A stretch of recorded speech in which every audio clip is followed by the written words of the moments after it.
হরিচরণ ধরছিলেন আর মনে করাচ্ছেন মহাপ্রভুকে, প্রভু আপনি প্রতিজ্ঞা করছিলেন এই কলিযুগে অস্ত্র ধারণ করবেন না, কেবলমাত্র নাম দিয়ে জগৎকে উদ্ধার করবেন।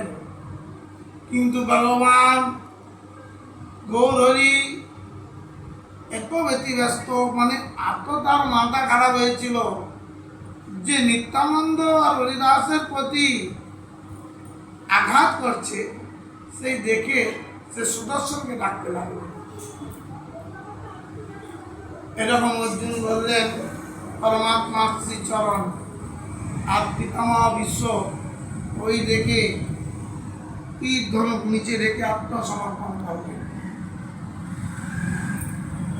আর ভগবানকে বললেন, প্রভু আপনি প্রতিজ্ঞা করছিলেন অস্ত্র ধারণ করবেন না। ভগবান বলছেন, কোথায় আমি অস্ত্র ধারণ করছি? এটা তো একটা রথের চাকা। বলে প্রভু এটাই যদি আপনি ছাড়তেন তাহলে সুদর্শনের কাজ হতো।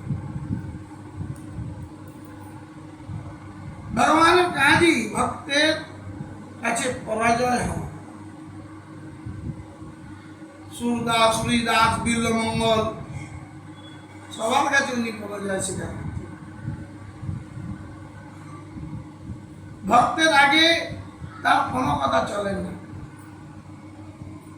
তাই তো বলছেন বৈষ্ণব হৃদয় সদা গোবিন্দ বিশ্রাম, গোবিন্দ কহে না মম বৈষ্ণব প্রাণ। আমি বৈষ্ণব ছাড়া জানি না, বৈষ্ণব গোবিন্দ ছাড়া জানে না। জল আর মাছের মতন, মাছ যেমনি জল ছাড়া বাঁচে না, এরকম ভক্ত ভগবান ছাড়া বাঁচে না, ভগবান ভক্ত ছাড়া বাঁচে না।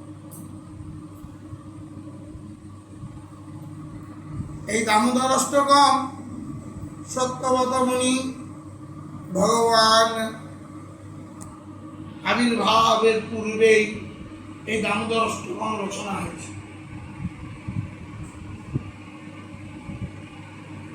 অলঙ্কারের মধ্যে কুণ্ডল, কানের কুণ্ডল, সর্বশ্রেষ্ঠ সৌভাগ্যবান যশোদা শ্রেষ্ঠ। আচ্ছা, মা যশোদা আর রাধারীর মা কীর্তিকা দেবী, এদের দুইজনের মধ্যে কেউ কমই নেই। কীর্তিকা দেবীর কীর্তি আর যশোদার যশ দুটো একই জিনিস।